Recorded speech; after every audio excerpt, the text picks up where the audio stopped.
اللہم صلی علی محمد وعلی آل محمد۔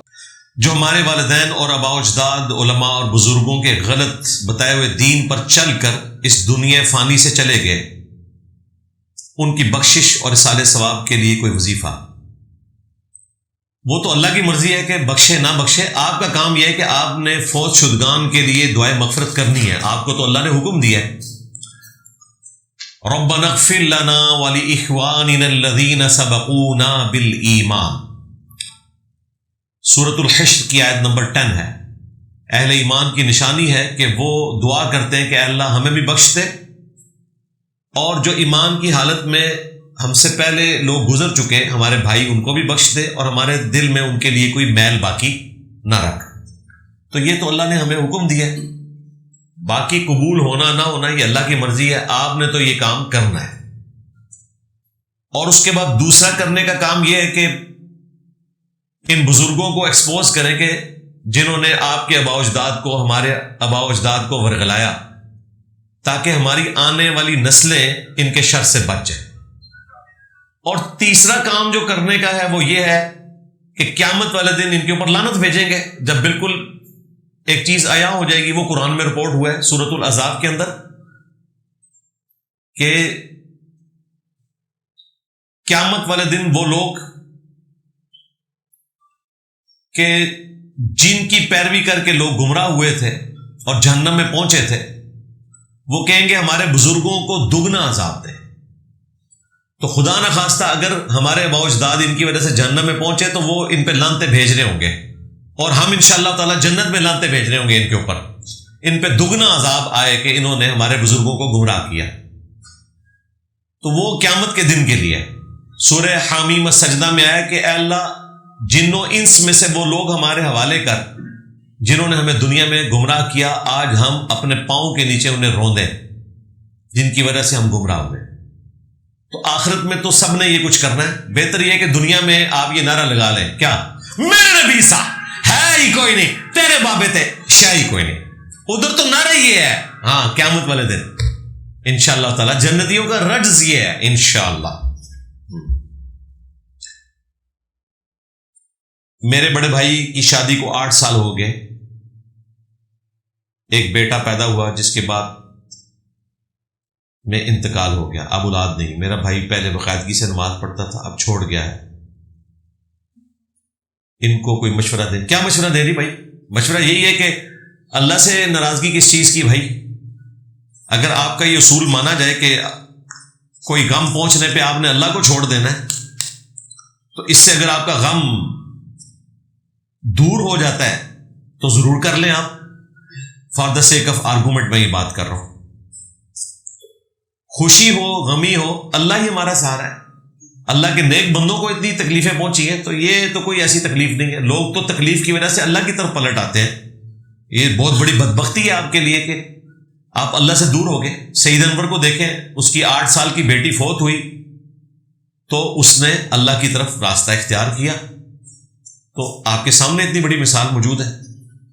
ملائکہ نام رکھنا کیسا ہے؟ کیونکہ ملائکہ فرشتوں کہتے ہیں، جی کوئی ضرورت نہیں رکھنے کی بھائی، ویسے بھی جمع کا سیکھا ہے، تھوڑے نام ہیں اور وہی رکھیں آپ۔ اور مشرکین عرب فرشتوں کو اللہ کی بیٹیاں کہا کرتے تھے، وہ خیر اس کے ساتھ نہ اس کو جوڑیں، یہاں تو کوئی نہیں اللہ کی بیٹیاں سمجھتا فرشتوں کو۔ فرشتوں کے ناموں پہ آپ نام رکھ سکتے ہیں، لیکن اس طرح مطلقاً کوئی نام رکھ دینا یہ غلط ہے۔ بہتر یہ ہے کہ آپ انبیاء کرام علیہ السلام، صحابہ کرام، اہل بیت کے ناموں کے اوپر نام رکھا کریں۔ آپ جو بولتے ہیں کہ بابے تھے شاہ ہی کوئی نہیں، تو پھر امام بخاری امام مسلم بھی تو بابے ہو۔ یار یہ پرانا سوال پٹ گیا اللہ کے بندوں، ان کو کہہ رہا ہوں تو میں، یہ تو ہمارے بابے ہیں، ہم تو آپ کے بابوں کو کوئی شاہ نہیں مانتے۔ ہاں یعنی کہ چشتی رسول اللہ، تھانوی رسول اللہ، شبلی رسول اللہ، ان کی بات ہو رہی ہے۔ اور میں کبھی نہیں کہتا کہ بابے تھے شاہی کوئی نہیں، میں کہتا ہوں میرے نبی سا ہے ہی کوئی نہیں، تیرے بابے تھے شاہی کوئی نہیں۔ تیرے بابے کہہ رہا ہوں، یہ تو میرے بابے ہیں، میرے بابے تھے بڑی شان ہے، میرے بابے ایڈی بڑی شان ہے کہ تیرے بابے ان بابوں کا انکار ہی نہیں کر سکتے۔ امام بخاری امام مسلم میرے بابے ہیں، کیونکہ انہوں نے مجھے میرے بابا جان کا تعارف کروایا جن کی قبر مدینے میں ہے صلی اللہ علیہ وآلہ وسلم۔ تمہارے بابے تو اپنے ناموں کے کلمے پڑھاتے رہے، انہوں نے اپنی باتیں کروائیں، انہوں نے رسول اللہ کے ساتھ امت کو جوڑا۔ ان کے پیچھے آپ اپنے بابوں کو نہ چھپائیں. یہ وہ بابے ہیں جو اوریجنل بابے ہیں، ان بابوں کو ہم مانتے ہیں، بلکہ یہ ہمارے بابے ہیں. آپ تو ان کا نام بھی نہ لیں، آپ کیا لینا دینا ان لوگوں کے ساتھ. اسلام میں روحانیت اور عقل کے درمیان کیا تعلق ہے؟ ان دونوں کو ایک دوسرے کے خلاف کیوں سمجھا جاتا ہے؟ کوئی خلاف نہیں ہے بھائی، صرف وہاں پر اختلاف آتا ہے جب آپ وحی کے مقابلے پر اپنی عقل سے کوئی چیز اپنے اوپر امپلیمنٹ کر لیں. جہاں پہ شریعت کا حکم آ جائے وہاں پر آپ نے اپنی عقل کو سامنے نہیں رکھنا. وہ آپ کی عقل ہے نا، آپ کی عقل تو یہ کہتی ہے کہ مرد و عورت برابر ہیں، لیکن شریعت کہتی ہے کہ مرد و عورت برابر نہیں ہے. مرتبے میں ہو سکتا ہے عورت کا مرتبہ زیادہ ہو، لیکن اللہ تعالیٰ نے دونوں کو ڈفرنٹ صلاحیتیں دی ہیں. عورت کو پریگنینسی کی تکلیف سے گزارا ہے اور مرد کو معیشت کی تکلیف سے. مرد پریگننٹ نہیں ہو سکتا. آپ سے پوچھ کر نظام بنایا جاتا تو ایک دفعہ عورت پریگننٹ ہوتی ہے، ایک دفعہ مرد. اللہ کی مرضی یہ ہے کہ عورت نے ہی پریگننٹ ہونا ہے اور مرد نے اس کے لیے کھانے پینے کا، رہائش کا بندوبست کرنا ہے. تو یہ اللہ تعالیٰ نے خاندانی نظام بنایا ہے، اسی کو آپ نے فالو کرنا ہے. کیا اسلام میں یہ بات درست ہے کہ بچہ پیدائش کے 40 دن بعد کسی گھر نہیں جا سکتا، یا جن پر کوئی جادو ہو وہ اس کے گھر نہیں جاتے؟ نہیں، اسلام میں تو کوئی نہیں ہے کہ آپ کے معاشرے میں اس کا اسلام سے کوئی لینا دینا نہیں. آپ نے تمام کتابیں اہل سنت کے سامنے رکھی ہوئی ہیں، کیا شیعہ کی حدیث کی کتابوں کو آپ مستند نہیں بناتے؟ ساری کتابیں تو میں نے سنیوں کی نہیں رکھی ہوئی ہیں، سب سے اوپر شیعہ کی کتاب رکھی ہوئی ہے، قرآن. یہ سنی شیعہ کی کامن کتاب ہے. باقی شیعہ کی کتابوں کو ظاہر ہے ہم نے عقائد تو لینے قرآن سے، نہ شیعہ کتابوں سے نہ سنی کتابوں سے. 85% چونکہ سنی ہے، ہمارا پلیٹ فارم سنی فکر پر ہے، سنی منہج پہ ہے، سنی فرقے پہ نہیں، اس لیے ہم نے یہاں پہ کتابیں رکھی ہیں. باقی شیعہ کی کتابیں بھی اپنی جگہ درست ہیں، ان کے جو عقائد قرآن کے مطابق ہیں وہ ہم لے لیتے ہیں. ہماری کتابوں کے بھی جو عقائد قرآن کے مطابق ہیں وہ لے لیتے ہیں. رہے باقی جو فقہی احکام و مسائل ہیں وہ تو آلموسٹ سیم ہے. سب سے بڑا مسئلہ نماز کا تھا، وہ میں نے ثابت کر دیا، سنی شیعہ کی نماز ایک ہے. رفع الیدین وہ بھی کرتے ہیں، ہم بھی کرتے ہیں. یہ تو حنفیوں کا فکر کرنی چاہیے نا کہ وہ کس طریقے کے اوپر ہیں. سنی شیعہ کی کتابیں تو نماز رفع الیدین کے ساتھ بتاتی ہیں، ہاتھ چھوڑنا اہل سنت کے یہاں بھی ثابت ہے. اسی طریقے سے پہلی رکعت میں دوسرے سجدے کے بعد بیٹھ کر اٹھنا، شیعہ بھی اسی طریقے سے اٹھتے ہیں. سجدے میں جاتے وقت پہلے ہاتھ لگانا پھر گھٹنے لگانا، شیعہ بھی اس طرح پڑھتے ہیں. ہم بھی اہل سنت کی کتابوں کی روشنی میں ایسے ہی پڑھتے ہیں.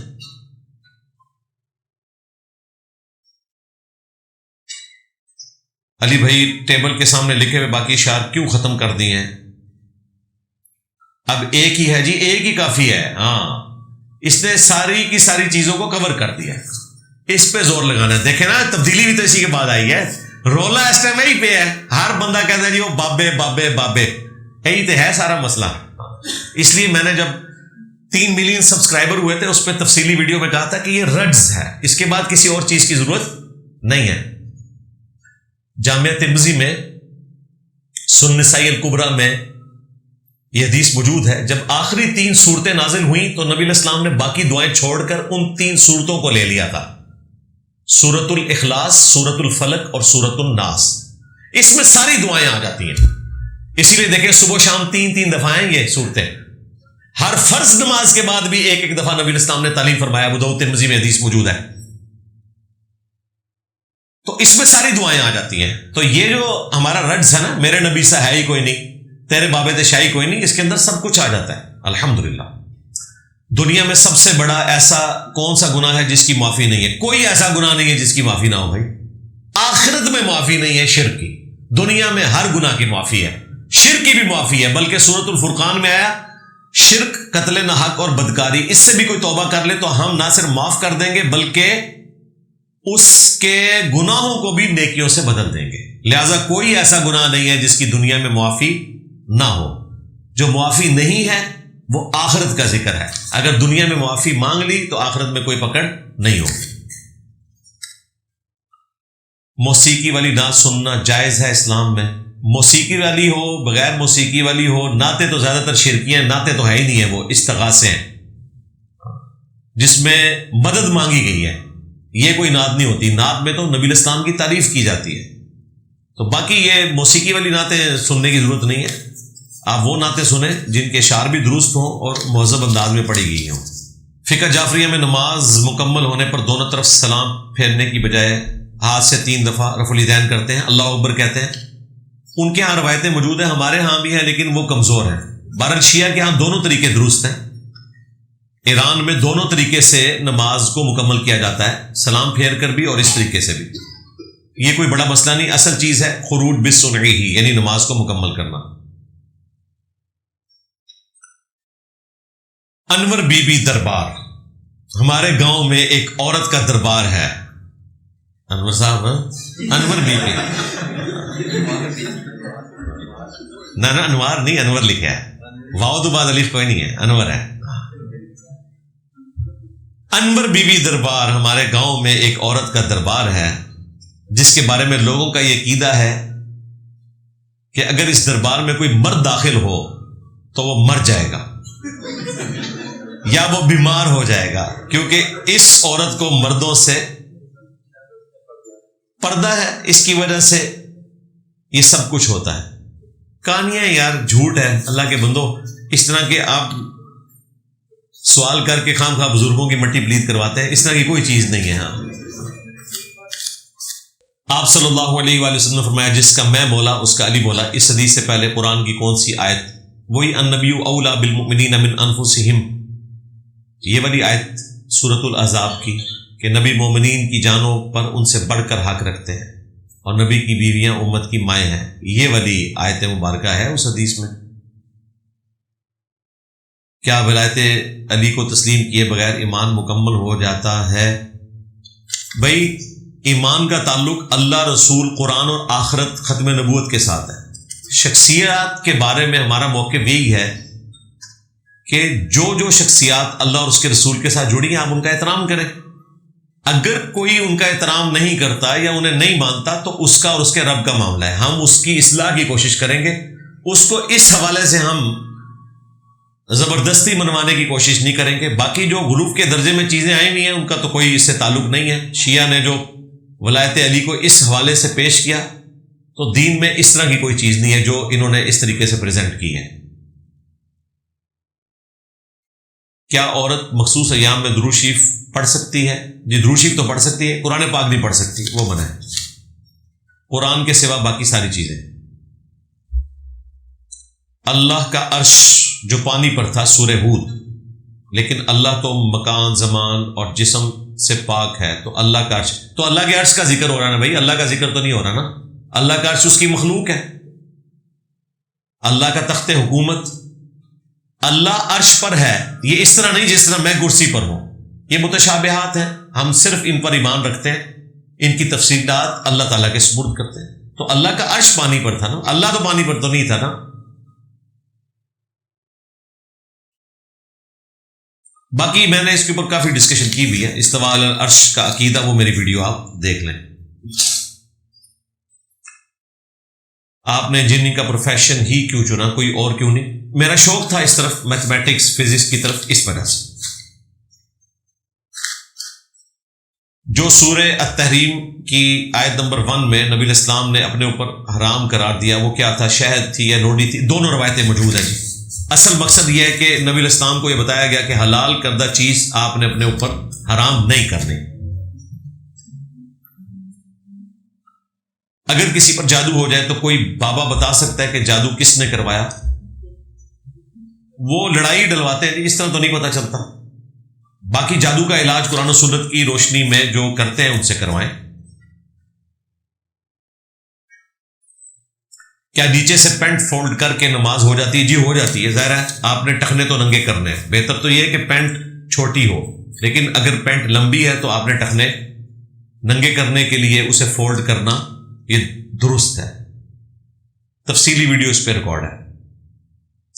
اگر اسلام انصاف کرتا ہے تو صرف مرد ہی کیوں اہل کتاب سے شادی کر سکتا ہے، عورت کیوں نہیں کر سکتی؟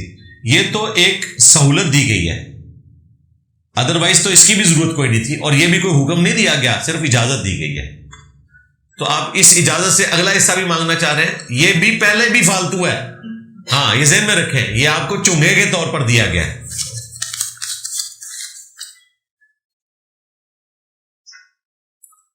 جیسا کہ آپ نے بتایا کہ سگریٹ پینا بھی آہستہ آہستہ موت کی طرف لے جائے گا، اس لیے حرام ہے. تو فاسٹ فوڈ بھی صحت کے لیے نقصان دہ ہے، اس کے لیے کیا حکم ہے؟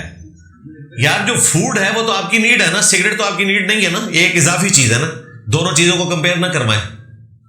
باقی فاسٹ فوڈ بھی اگر کوئی کثرت سے کھاتا ہے اور وہ اس کی وجہ سے مریض بن گیا اور ڈاکٹر نے منع کیا تو یقیناً اس کو وہ نہیں کھانا چاہیے، بالکل غلط ہے. نمک بھی نہیں کھانا چاہیے، شوگر کے مریض کو چینی بھی نہیں کھانی چاہیے، بالکل. کیا غیر مسلم کو صحت کی یا مرنے کے بعد جنت کی دعا دے سکتے ہیں؟ صحت کی دعا ضرور دیں، ایمان کی دعا دیں کہ اللہ تعالیٰ سے ایمان کی دولت دے. مرنے کے بعد دعائے مغفرت نہیں ہو سکتی. سورہ توبہ میں ہے کہ کسی نبی یا اہل ایمان کے لیے یہ جائز نہیں، یہ ان کے شایان شان نہیں کہ انہیں پتہ چل جائے کہ ان کے قریبی رشتہ دار مشرک ہیں، کافر ہیں، اور اس کے باوجود ان کے مرنے کے بعد ان کے لیے دعا کریں. یہ منع ہے. ابراہیم علیہ السلام کو روک دیا گیا تھا. جب جادو عموماً کمزور ایمان والوں پر اثر کرتا ہے تو پھر نبی علیہ السلام پر کیوں ہوا جبکہ آپ تو معصوم ہیں؟ یہ آپ نے خود سے ایک ڈاکٹرن کھڑی کی، اس کے بعد اس میں فٹ ان کیا. نبی علیہ السلام تو امت کے لیے رول ماڈل ہیں. وہ ایک واقعہ تھا، اس کے بعد آپ نے سنا کبھی کسی صحابی پہ، اہل بیت میں سے کسی کے اوپر جادو ہوا ہو؟ اللہ تعالیٰ نے ایک کیفیت سے گزارا اور علاج اس کا نازل فرما دیا، آخری 3 صورتیں. باقی جو لوگ اس حدیث کو شان رسالت کے منافی سمجھتے ہیں، یہ کہہ کر کہ نبی پر جادو ہو تو نعوذ باللہ شیطان کا غلبہ ہو گیا، تو یہ بخاری مسلم کی احادیث قرآن سے ٹکراتی ہیں. قرآن میں تو آیا کہ کافر کہتے تھے تم ایک ایسے شخص کی پیروی کر رہے ہو جس پہ جادو ہوا ہے، سورۃ الفرقان اور سورہ بنی اسرائیل. تو نانسنس بات ہے، قرآن میں بھی جادو کی اثر موجود ہے. حضرت موسیٰ علیہ السلام کو وہ لاٹھیاں اور رسیاں سانپ نظر آئی تھیں، قرآن کے الفاظ ہیں. تو قرآن تو کہہ رہے ہیں موسیٰ علیہ السلام پہ بھی نظر بندی ہو گئی تھی اس جادو کی وجہ سے، تو نبی پہ بھی وقتی طور پہ ایسا ہو سکتا ہے. پھر اللہ تعالیٰ نے ان کی مدد فرمائی اور ہمارے نبی علیہ السلام کی بھی مدد فرمائی. اگر امام رفع الیدین نہیں کرتا اور میں کرتا ہوں تو کیا میری نماز اس کے پیچھے ہو جائے گی؟ بالکل نہیں، آپ کی ہوگی. اس کی غلطی کا وبال اس پہ. صحیح بخاری میں 694 نمبر حدیث ہے، ان قریب ایسے امام آئیں گے جو تمہیں نمازیں پڑھائیں گے لیکن غلط پڑھائیں گے، ان کی غلطی کا وبال ان پر ہوگا، تم ان کے پیچھے نماز پڑھ لینا. باقی یہ جو امام کہتے ہیں کہ جی آپ امام کو فالو کریں، امام کو فالو کرنا ہے آپ نے تکبیرات انتقال میں، ایک رکن سے دوسرے میں منتقل ہوتے ہیں. وہ بخاری مسلم میں حدیث ہے، جو شخص امام سے پہلے رکوع سے سر اٹھاتا ہے اسے ڈرنا چاہیے کہ اللہ تعالیٰ اس کے سر کو گدھے کے سر سے بدل نہ دے. امام سے پہلے آپ نے کوئی ایکٹیویٹی نہیں کرنی. باقی یہ نہیں کہ امام نے پگڑی باندھی ہے تو آپ نے بھی پگڑی باندھنی ہے، امام رفع الیدین نہیں کر رہا تو آپ نے بھی نہیں کرنا، نہیں. وہ غلط کام کر رہا ہے تو اس کا وبال اس کے اوپر ہوگا. آپ نے سنت کے مطابق نماز پڑھنی ہے. اور آخری بات یہ ہے کہ یہ جو امام آپ کو یہ ترغیب دلا رہے ہیں، خود تو یہ امام کعبہ کے پیچھے بھی رفع الیدین نہیں کرتے اور آپ کو کہہ رہے ہیں کہ ہمارے پیچھے آپ رفع الیدین چھوڑ دو. لو سامو، تمہارا تکبر یہ ہے کہ تم امام کعبہ کے پیچھے بھی نماز نہ پڑھو، یا پڑھو تو رفع الیدین کے ساتھ نہ پڑھو حالانکہ وہ رفع الیدین کرتا ہے. ہمیں کس منہ سے مشورے دیتے ہو کہ ہمارے پیچھے آپ امام کو فالو کرتے؟ وہ امام کو فالو کرنا ہے تکبیرات میں، ایک رکن سے دوسرے رکن میں منتقل ہوتے ہیں. باقی یہ نہیں ہے کہ اگر کوئی امام غلطی کر رہا ہے تو آپ نے جان بوجھ کے وہ غلطی کرنی ہے. نماز پڑھتے وقت وضو ٹوٹ جائے، ہم پہلی صف میں ہوں تو اس صورت میں سنت طریقہ کیا ہے؟ وہ سنن ابی داؤد میں ہے کہ آپ نے اپنے منہ کے اوپر یوں ہاتھ رکھنا ہے، سائڈ پہ ہو جانا ہے اور سائڈ سے پھر نکل جانا ہے، یعنی صف کی ایکسٹریم پہ جا کے پھر کونے سے یوں نکل جانا ہے، جو آپ کو آسانی ہو.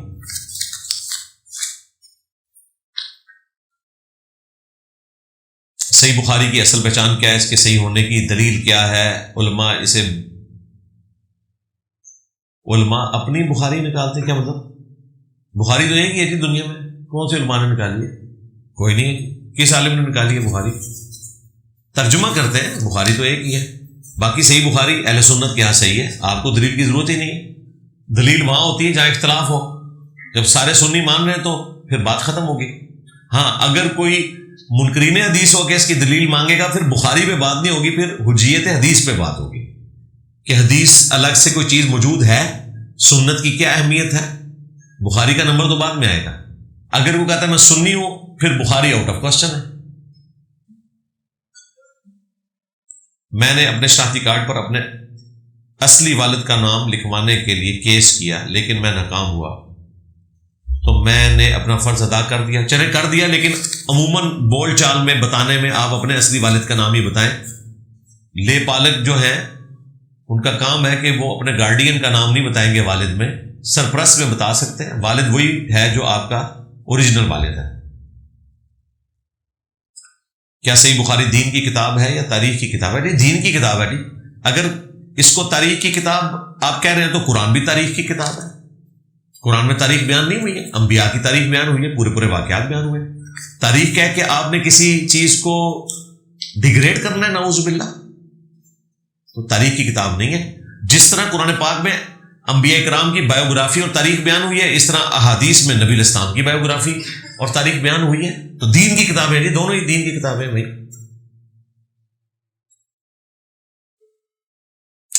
سنن ابی داؤد میں برا بن عازب والی روایت، جب نماز شروع کرتے تو رفع الیدین کرتے، دوبارہ نہیں کرتے تھے، یہ حدیث صحیح ہے؟ نہیں صحیح بھائی۔ ابن مسعود والی روایت ہے جس کے اوپر یہ لوگ کلیم کرتے ہیں، اس کے اوپر میری ویڈیو ریکارڈ ہے، وہ بھی صحیح نہیں ہے۔ یہ تو وہ خود بھی پیش نہیں کرتے، انہیں پتہ ہے کمزور ہے۔ ابن مسعود والی عبداللہ ابن مبارک نے اس حدیث کے بارے میں کہا کہ صحیح نہیں کہہ رہے ہیں، اور دوسری طرف وہ بھی بیان کر رہے ہیں۔ جی جب بیان کر رہے ہیں اور بیان کردہ حدیث کو وہ خود صحیح نہیں کہہ رہے ہیں، تو پھر اینڈ رزلٹ کیا نکلا کہ بیان اس لیے کیا کہ آپ کو پتہ چل جائے یہ صحیح نہیں ہے۔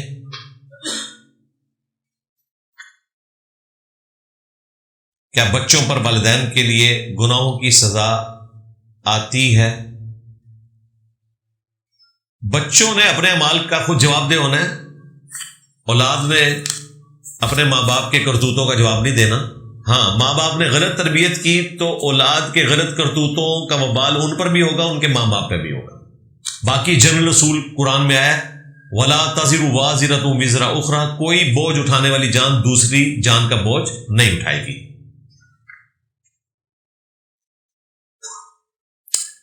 کارپوریٹ سیکٹر میں کئی دفعہ باس ایک بندے کی ڈیوٹی لگاتا ہے اندر کی خبریں دینے کے لیے، تو یہ چگلی کے زمرے میں آئے گا؟ اندر کی خبروں سے مراد اگر تو وہ اپنے دفتر کے کام کے پوائنٹ آف ویو سے اس کی بہتری کے لیے بات کر رہا ہے تو وہ تو بالکل درست ہے، اس کا رائٹ ہے کہ وہ کسی کو ہائر کرے گا اور دیکھے گا کہ کون لوگ حرام کی تنخواہ کھا رہے ہیں اور کون حلال کی ہے، تو اس کا رائٹ ہے نا۔ اور اگر اس قسم کی خبریں کہ کسی کی ذاتیات کے پیچھے پڑنا، وہ تو حرام ہے، اس قسم کی کوئی رپورٹنگ آپ نہیں کریں گے۔ حدیث یا روایت میں بتایا نبی الاسلام نے مجلس کے ختم کرنے کے بعد اجتماعی دعا کی ہو، اگر نہیں تو آپ کی اکیڈمی میں کیوں ہوتی ہے؟ وہ آپ کو اینڈ میں پتہ چل جائے گا کیوں ہوتی ہے۔ وہ توسل اور وسیلہ کے طور پر ہوتی ہے، لوگوں نے دعا کے لیے کہا ہوتا ہے، تو وہ اس کی اصل موجود ہے کہ جب کوئی دعا کے لیے کہے تو پھر آپ دعا کروائیں گے۔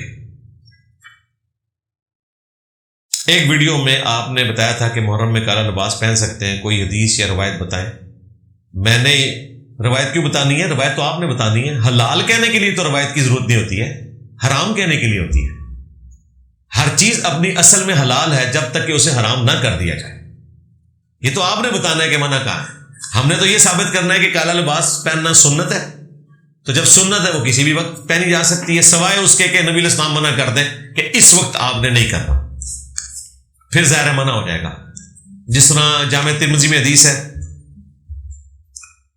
ایک شخص کو چھینک آئی، اس نے پڑھا الحمدللہ والسلام علی رسول اللہ، تو ابن عمر نے کہا کہ والسلام علی رسول اللہ کا میں بھی قائل ہوں، لیکن اس جگہ پہ نہیں۔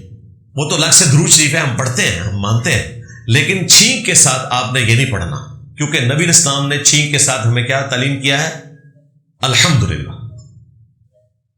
اب مطلقاً دیکھا جائے تو درود شریف کسی بھی وقت پڑھا جا سکتا ہے، لیکن جب نبی الاسلام اسپیسیفک کوئی چیز تعلیم فرمائے، اس میں آپ کوئی چیز آگے پیچھے نہیں کر سکتے۔ تو دین کا جنرل حکم یہ ہے کہ آپ نے کالا لباس پہنا، اب اسپیسیفکلی آپ نے کسی موقع پہ اسے حرام قرار دینا ہے تو دلیل آپ نے پیش کرنی ہے، تو اپنی اصل میں وہ درست ہوگا۔ باقی یہ جو 7 چیزیں جوڑ لیتے ہیں نا کہ اس کو سوگ کے طور پر، تو ہم تو بھئی یہ سوگ کے طور پر تو قائل نہیں ہے، اس کی تو ممانعت ہے، وہ ہم نے آپ کو بتایا ہوا ہے۔ سوگ کے طور پر کوئی بھی لباس پہنے وہ غلط ہے، وہ ایک الگ چیز ہے۔ کیا نزول وحی اور قرآن کے 30 پاروں کی ترتیب ایک جیسی ہے، کوئی فرق ہے؟ 30 پاروں کی ترتیب صورتوں کی ترتیب ہے. پارے تو بعد میں بنائے گئے ہیں. پارے آپ بے شک 40 بنا لیں، 50، آپ کی اپنی مرضی. یہ تو بعد کے لوگوں نے بنائے. ڈویژن کی ہے آسانی کی خاطر، وہ آپ کی مرضی ہے، جس طرح مرضی کریں. 30 پاروں کی تفریق نبی علیہ السلام نے نہیں کی ہوئی ہے. آپ نے 114 صورتیں بتائی ہیں. عرب ملکوں میں جو قرآن پرنٹ ہوتے ہیں وہاں تو پاروں کی بھی یہ والی تقسیم نہیں ہوتی جس طرح ہم ایک تقسیم کے طور پہ کرتے ہیں نا. پھر پاروں کے بھی آگے 4 حصے کیے ہوئے ہیں، وہاں پہ حصے بھی زیادہ ہوئے ہوتے ہیں. صورتیں ہیں، ان کی آیات ہیں یا منازل ہیں. یہ 3 چیزیں ہیں جو اس زمانے سے چل رہی ہیں. باقی یہ تابعین کے زمانے میں رکوع بھی آئے، پارے بھی آ گئے. اس قسم کی کوئی مزید کوئی ڈویژن کرنا چاہتا ہے تو اس کا رائٹ ہے، وہ کر سکتا ہے، کوئی مسئلہ نہیں ہے. لیکن قرآن وہی رہنا چاہیے، اس کی ترتیب وہی رہنی چاہیے جو دور قرآن کے درمیان حضرت جبرائیل علیہ السلام نے نبی علیہ السلام کو تعلیم فرمائی، جو بخاری مسلم میں آتا ہے، اور وہی کے ذریعے یہ ترتیب لگائی گئی ہے. میرے والد صاحب مجھ سے 1 ہفتہ سے ناراض ہیں. جیسے میں نے اپنے پسند کی شادی کا ذکر کیا، کہتے ہیں کہ والدین کی بات کی اہمیت زیادہ ہے یا کسی آنے والے کی. تو اگر میں اپنی بات پر ڈٹا رہوں تو کیا میں ان کے مطابق نافرمانی کے گناہ میں تو نہیں ہوں گا؟ اکثر اس وجہ سے مجھے آنسو آ جاتے ہیں. آنسو آتے ہیں تو بات ٹھیک ہے، پھر مان لیں ان کی بات ہی. پھر ہاں اگر اتنے بزدل ہو تو ٹھیک ہے، پھر مان لو گل انہوں نے.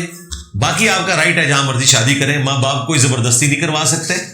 ہو سکتا ہے کہ وہ کوئی ایسا مشورہ آپ کو دے رہے ہیں جہاں آپ رشتہ کر رہے ہیں وہ رشتہ اچھا نہ ہو، تو اس کو آپ غور و تفکر کر لیں کہ اس میں کوئی اور ایسا ایشو نہ ہو، تو آپ کا رائٹ ہے. لیکن پھر اس شادی کے بعد آپ کی بیوی ان ماں باپ کے ساتھ نہیں رہے گی. ہاں اگلے پچھلے بدلے لان گے اس ہوتے بیچاری ہوتے ہیں. یہ آپ نے ظلم نہیں کرنا. مرنے کے بعد جو لوگ قرآن پڑھ کر مردوں کو بخشتے ہیں، ان کے مرنے کے بعد 40واں کل سالانہ ختم شریف کروانا جائز ہے. یہ کوئی ثابت نہیں ہے. صرف دعا کریں گے، صدقہ اور خیرات کریں گے. اصالہ ثواب کے 10 طریقے ویڈیو دیکھ لیں. میرا 14 سال کا بچہ قرآن پاک حفظ کر رہا ہے. قاری صاحب اسے بہت تشدد کرتے ہیں. اب وہ مدرسے میں نہیں جانا چاہتا. رہنمائی فرما دیں. کیا کروں؟ 18 پارے حفظ کر لیے. کوئی اور مدرسہ دیکھ لیں جہاں پہ مار کٹائی نہیں ہوتی. سارے مدرسے تو اس طرح نہیں ہے کہ مار کٹائی ہوتی ہو. اچھے جو مدرسے ہیں ان میں سے کسی میں داخل کروا دیں یا گھر میں قاری لگوا لیں حفظ کے لیے. اللہ پاک نے فرمایا ہے کہ اس کے کن کہنے سے ہر چیز اسی وقت ہو جاتی ہے. تو پھر زمین و آسمان کا 6 دن میں وجود میں آنا، جی یہ بھی قرآن میں ہی لکھا ہے نا. جس طرح آپ نے اللہ کی وہ بات مان لی ہے تو یہ بات بھی مان لیں. اللہ کا کلپ نہ کاٹیں، دونوں چیزوں کو جوڑیں. اور یہ نہیں لکھا ہوا کہ وہ اسی وقت ہو جاتی ہے. وہ تو ہے کہ جب ارادہ فرماتا ہے تو وہ ہو جاتی ہے، یعنی اس کا ہونا طے ہو جاتا ہے. باقی اس کا جو ٹائم پیریڈ ہے وہ اللہ نے جو مقرر کیا ہے. بیکٹیریاز جو ہیں وہ سیکنڈز میں ڈیوائڈ ہوتے ہیں. انسان کا بچہ جو ہے وہ 9 مہینے میں بنتا ہے. ہاتھی کا بچہ جو ہے 22 مہینے میں. خرگوش کا بچہ جو ہے 1 مہینے میں. تو اللہ تعالیٰ نے ارادہ فرما لیا، اس کی جو ایگزیکیوشن ہے وہ مختلف ٹائم پیریڈ اللہ تعالیٰ نے رکھے ہوئے. یہ اللہ کی ول ہے. آج راولپنڈی سے جنم آتے ہوئے ہماری بس الٹتے ہوئے بچی. کیا یہ شہادت کی موت ہوگی؟ سب سے پہلے تو میری کرامت کہیں نا اسے. آپ کہیں جی وہ کرامت ہے انجینئر صاحب کی، بچ گیا. کیونکہ اگر آپ کسی دربار پہ جا رہے ہوتے ہیں تو بابا جی کی کرامت سی، ساڑھی کوئی کرامت نہیں. ہاں تو جی شہادت کی موت ہے. کیوں نہیں شہادت کی موت؟ صحیح مسلم میں حدیث ہے کہ جو شخص علم دین کے لیے کوئی سفر اختیار کرتا ہے تو اللہ تبارک و تعالیٰ اس کے لیے جنت کا سفر آسان کر دیتا ہے. تو علم دین کے لیے جو سفر اختیار ہوتا ہے وہ جنت کا سفر ہے. آپ رفع الیدین پر تو بڑا اصرار کرتے ہیں لیکن جلسہ استراحت پر اتنا زور نہیں ڈالتے ہیں. اور زور ڈالنے کی ضرورت ہی نہیں ہے. جو رفع الیدین شروع کرے گا تو جلسہ استراحت پہ آ جائے گا. اصل چیز جو ہے وہ رفع الیدین ہے جو ڈفرنس کریٹ کرتی ہے. باقی میں نے ہی تو زور دیا ہے. جلسہ استراحت کے اوپر میں نے علماء عرب کے اوپر گرفت کی ہوئی ہے. نماز کا پریکٹیکل ریکارڈ کروایا.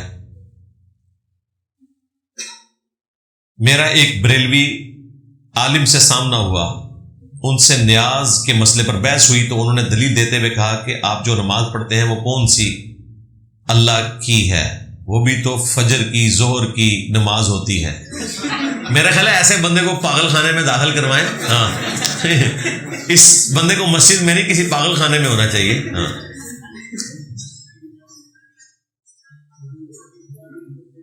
میں اپنے ماں باپ بھائی بہنوں کے معاملے میں بہت پریشان ہوں. لاکھ سمجھانے کے بعد وہ بات نہیں سن رہے. میں کیا کروں؟ بس آپ نے کر لیا، اتنا ہی کرنا تھا. کیا مسلمانوں نے اللہ کا پیغام پوری دنیا تک پہنچانا ہے؟ جی پہنچانا ہے. ہر مسلمان نے نہیں پہنچانا. جس کا جو فریم آف ریفرنس ہے، جہاں تک اس کی پہنچ ہے، اس نے وہاں پر پہنچانا ہے. جو obligatory ہے وہ صرف بیوی بچوں تک ہے. بس انفسکم و اہلیکم نارا، بچاؤ اپنے آپ کو اور گھر والوں کو جہنم کی آگ سے.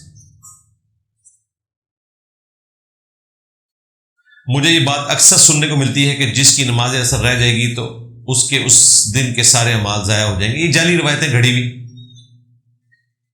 کسی شاپنگ مال میں بغیر بل ادا کیے کوئی چیز چیک کرنے کے لیے استعمال کر سکتے ہیں؟ جی اجازت سے کر سکتے ہیں.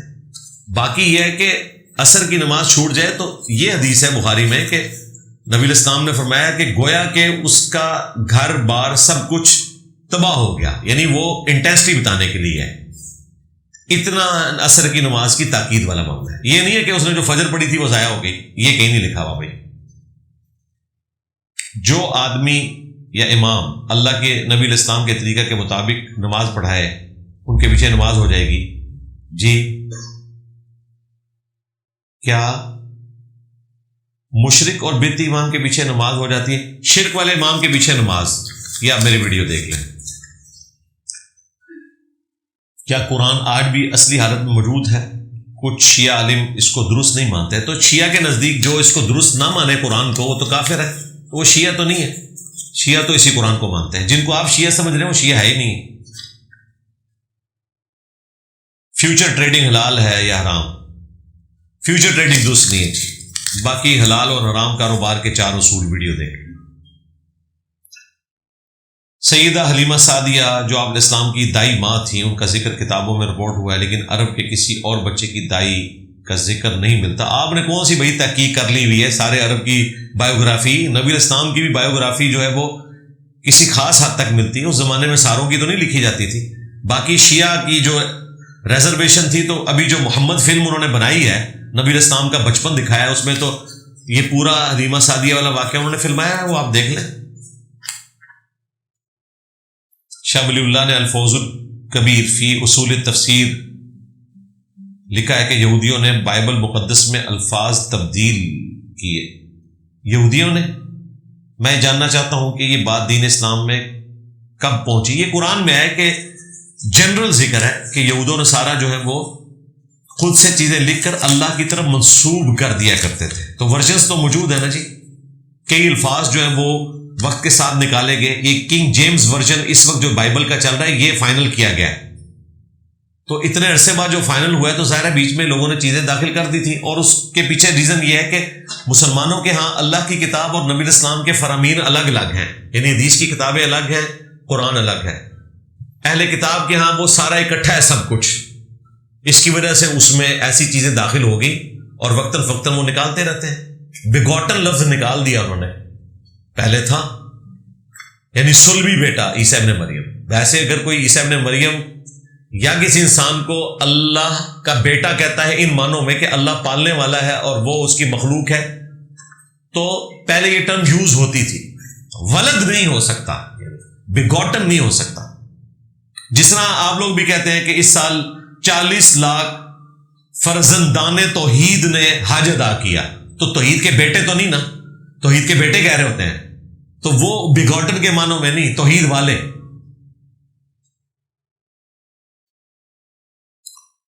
میرے سسر اپنی زندگی میں ہی تمام بچوں کو جائیداد کا حصہ دینے پر مزید ہیں، تو اس صورت میں میری بیوی کو کیا کرنا چاہیے؟ ان کو سمجھائیں.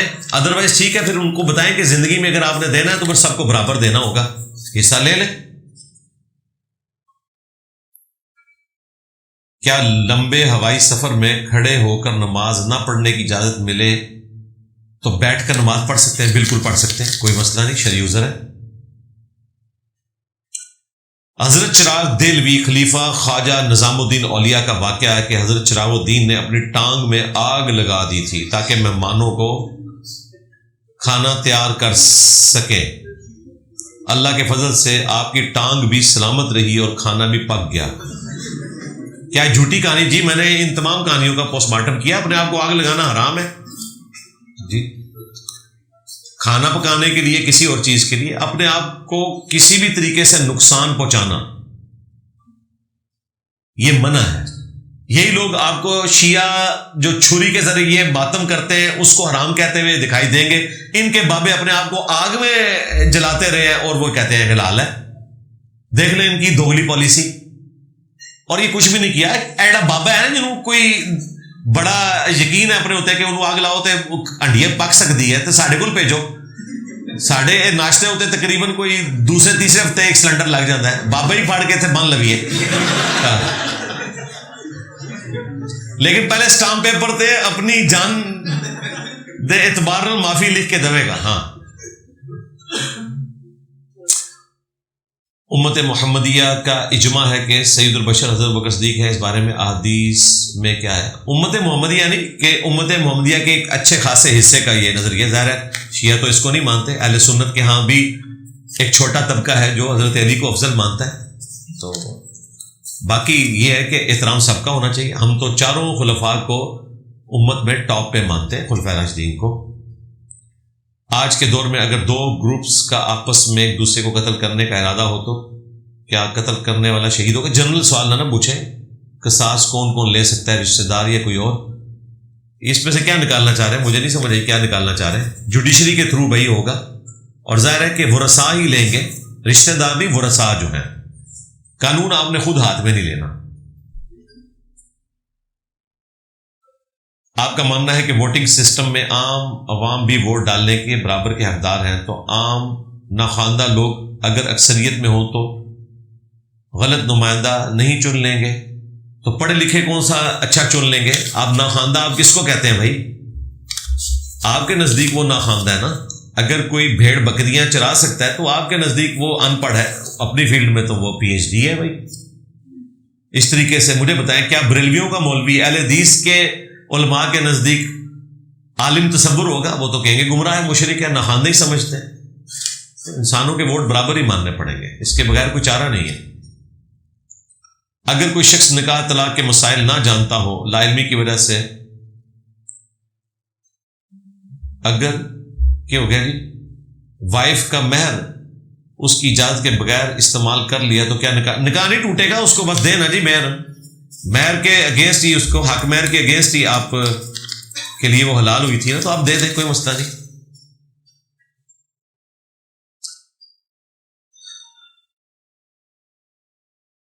رب کریم کی کیا نفسیات مائنڈ سیٹ ہے؟ مطلب کیا ہے جنرل؟ مجھے نہیں سمجھ اس بات کی. کیا پوچھنا چاہ رہے ہیں؟ دنیا کیوں بنائی ہے جی؟ یہ انشاءاللہ جنت میں جا کے پوچھیں گے انشاءاللہ تعالی. فی الوقت جو وہ کہہ رہا ہے نا وہ کریں. ہاں دھکا اس نے دے دیا آپ کو، کنارے تک پہنچنے کے لیے ہاتھ پاؤں مار لیں. جب پہنچ جائیں گے نا کنارے پہ تو پھر انشاءاللہ پوچھ لیجیے گا. نازل البلاغہ کے خطبہ 225 میں فلاں کے بارے میں کہنا ہے کہ سید رضی کا تحریر کردہ نسخہ دیکھا، جبکہ سید رضی خود ایک شاعر تھے. وہ 250 سال کا فرق بھی ہے. بھائی میرے یہ ساری باتیں اس وقت سامنے آئی ہیں جب ہم نے نازل البلاغہ کے حوالے پیش کرنے شروع کیے بھائی. اب تو کہہ رہے نہیں سنیوں نے لکھی تھی وہ کتاب، تو بس ٹھیک ہے، ہم یہی تو چاہتے تھے آپ کو منوا لیں کہ سنی شیعہ جو ہے وہ ایک ہی ہیں الحمدللہ.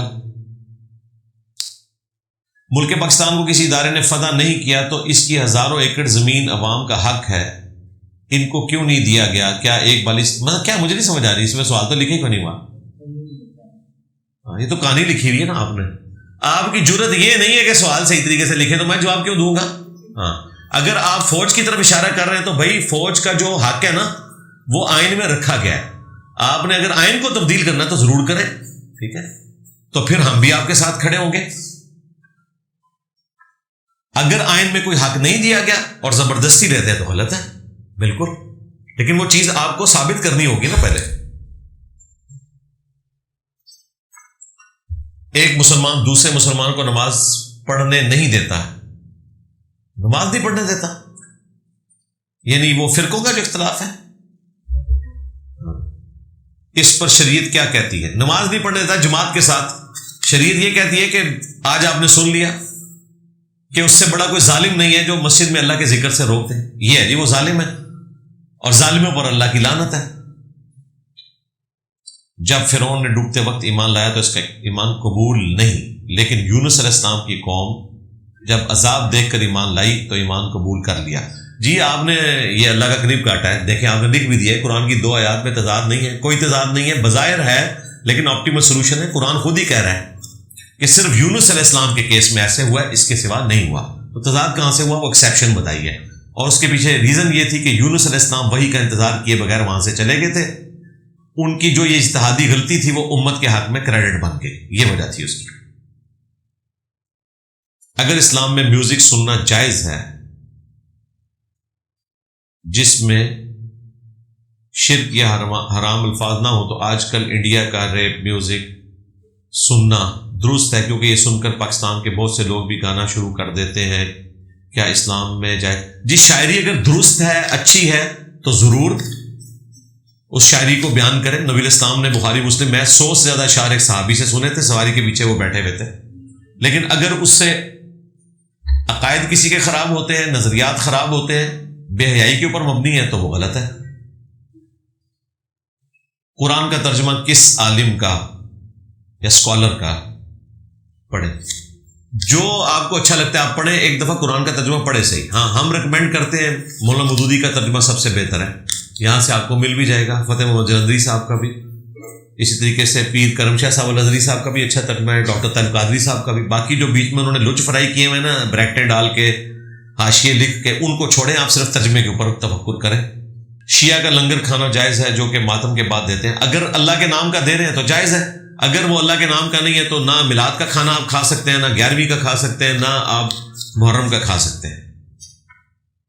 جو صحابہ کو گالیاں دیتے ہیں ان کے پیچھے نماز پڑھنا جائز ہے؟ جی پڑھتے رہے ہیں، جی صحابہ کرام کو گالیاں دی، مروان نے ان کے پیچھے حسن و حسین نمازیں پڑھتے تھے، حضرت علی کو گالیاں دیتا تھا، جائز ہے، باقی اس کی غلطی کا وبال اس پہ ہوگا۔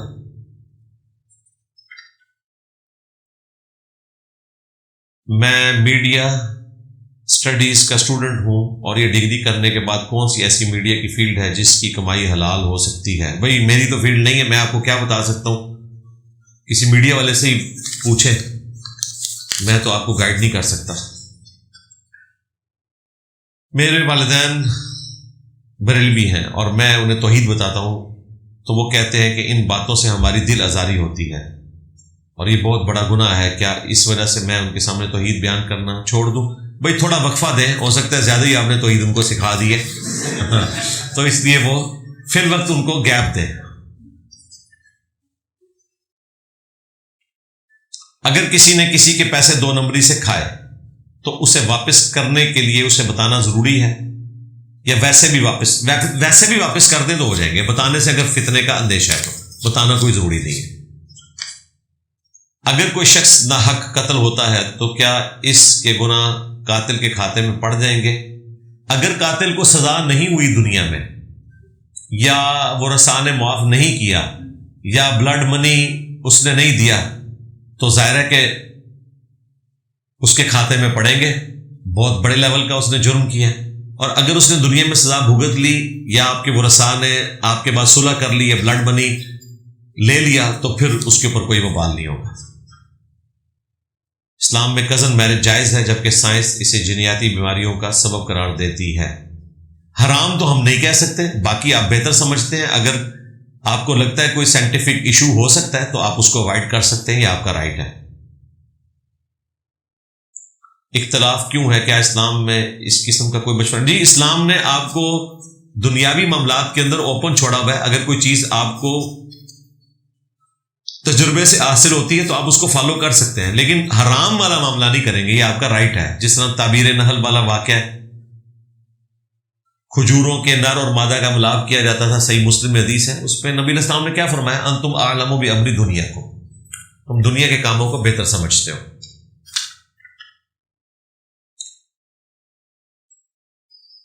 لیبارٹری رپورٹس میں مقدس نام اللہ، محمد، علی آتے ہیں، کیا ان ناموں کے احترام میں صفات الگ کرنا یا ضائع کرنا ضروری ہے؟ جس حد تک آپ احتیاط کر سکتے ہیں کریں، ظاہر ایک مشکل کام ہے، تو بہتر یہ ہے کہ اس طرح کے کاغذوں کو آپ آگ لگا دیا کریں اگر آپ نے فائل میں لگا کے نہیں رکھنا ہے، بے رمتی سے بچانے کے لیے۔ باقی روڈز کے اوپر اگر اخبار گری ہوئی ہے، کوئی اس طرح کی چیز، تو آپ کے اوپر واجب نہیں ہے، وہ صفائی کرنے والوں کا کام ہے، آپ بس اپنے مکلف ہیں۔ نانا ابو کی بیماری کے دوران ماموں نے دھوکے سے ساری جائیداد اپنے نام لگوا لی۔ یہ ماموں اسی قسم کے ہوتے ہیں، بہنوں کو حصہ نہیں دیا، بالکل یہی کرتے ہیں، بہنوں کو دبا دیتے ہیں۔ نانا ابو وفات پا گئے، ماموں اور بہنوں کے بارے میں اسلام میں کیا حکم ہے؟ بھئی کیا اسلام میں حکم ہے؟ جہنم کمائی ہے آپ کے ماموں نے، اور اگر دھوکے سے کیا ہے تو ٹھیک ہے، کورٹ کا راستہ اختیار کریں، کوئی وکیل چڑھا دیں اس کے اوپر، تو انشاءاللہ آپ کو کچھ نہ کچھ حصہ مل جائے گا۔ اور بعض وکیل ایسے ہیں ان کے ساتھ آپ ایگریمنٹ کر لیں کہ اگر مجھے یہ جائیداد مل گئی تو 25% تمہاری، 75% میری، تو آپ کو تگڑا وکیل بھی مل جائے گا، نہ ہونے سے تو بہتر ہے، تو وہ تو اس کی ہڈیوں میں سے بھی نکال لے گا انشاءاللہ تعالی۔ میرا تعلق دلائل کے بے تاج بادشاہ دیوبند سے ہے، میرے بھائی اور میرے کزن عالم ہیں، میں ان کو چھوڑ کر آپ کو سنتا ہوں۔ نہیں، چھوڑ کر نہ سنیں، ان کو بھی سنیں، وہ جو دلائل کے بادشاہ ہیں ان کو سنیں گے تو آپ کو پتہ چلے گا نا کہ وہ بادشاہ ہیں یا کیا ہیں، فقیر ہیں۔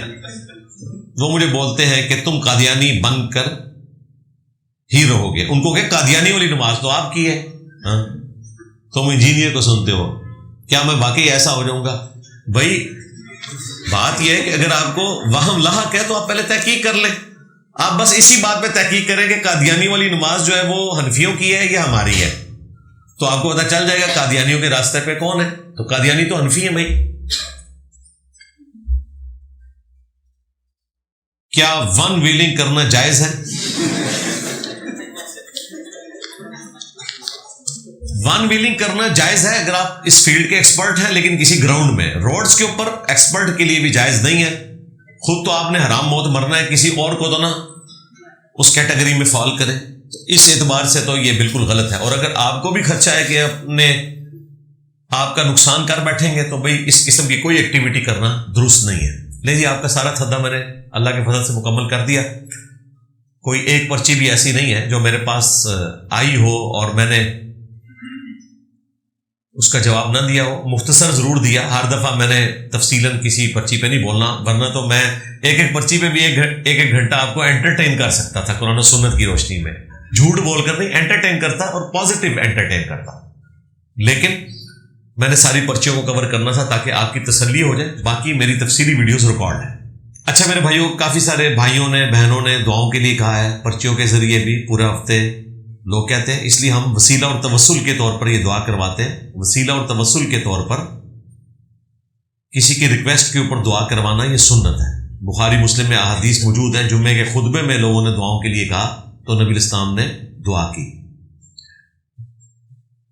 اللہم انی اسألک بأنک انت اللہ لا الہ الا انت الاحد الصمد الذي لم يلد ولم يولد ولم يكن له كفوا احد وإلهكم إله واحد لا الہ الا هو الرحمن الرحیم الف لام میم اللہ لا الہ الا هو الحی القیوم لا الہ الا انت سبحانک انی کنت من الظالمین حسبنا اللہ ونعم الوکیل یا حی یا قیوم برحمتک استغیث ولا حول ولا قوة الا باللہ العلی العظیم اللہم صلی علی محمد وعلی آل محمد رب ارحمهما كما ربياني صغيرا ربنا هب لنا من ازواجنا وذرياتنا قرة اعين واجعلنا للمتقين اماما اللهم اغفر لحينا وميتنا وشاهدنا وغائبنا وصغيرنا وكبيرنا وذكرنا وأنثانا اللهم من أحييته منا فأحيه على الإسلام ومن توفيته منا فتوفه على الإيمان۔ اے اللہ، جن جن بھلائیوں کا سوال تیرے محبوب صلی اللہ علیہ وآلہ وسلم نے تجھ سے کیا، ہمارے حق میں قبول و منظور فرما، ہمارے ماں باپ کے حق میں، بیوی بچوں کے حق میں، ہمارے رشتہ داروں کے حق میں، پوری امت کے حق میں قبول و منظور فرما، اور جن جن چیزوں کے شر سے تیرے محبوب صلی اللہ علیہ وآلہ وسلم نے تیری پناہ طلب کی، تمام مسلمانوں کو ان چیزوں کے شر سے اپنی پناہ عطا فرما۔ خصوص بالخصوص فلسطین کے مسلمان، کشمیر کے، چائنا میں، انڈیا میں، افغانستان میں، یمن میں، عراق میں، شام میں، جہاں کہیں کسب پرسی کی زندگی گزار رہے ہیں، غیب سے ان کی عزت، آبرو، جان و مال کی حفاظت فرما۔ اے اللہ، ہمیں موت سے پہلے پہلے قبر و آخرت کی تیاری کرنے کی توفیق عطا فرما۔ اے اللہ، ہمارے جو بھی چھوٹے بڑے رشتہ دار فوت ہو چکے ہیں ان کی مغفرت فرما، جو زندہ ہیں اور بیمار ہیں انہیں شفائے کلی عطا فرما، اور جو صحت مند ہیں انہیں اپنی آخرت کی تیاری کرنے کی توفیق عطا فرما۔ ہمارے ملک پاکستان کی خیر فرما، پورے عالم اسلام کی خیر فرما، اندرونی اور بیرونی خطرات سے محفوظ فرما۔ ختم نبوت صلی اللہ علیہ وآلہ وسلم کی برکت سے یہ نبیوں والا کام پوری امت تک پہنچانے کی توفیق عطا فرما۔ سبحان ربک رب العزت عما یصفون وسلام علی المرسلین والحمد للہ رب العالمین، وصلی اللہ علی النبی الکریم وعلی آلہ واصحابہ اجمعین الی یوم الدین، آمین۔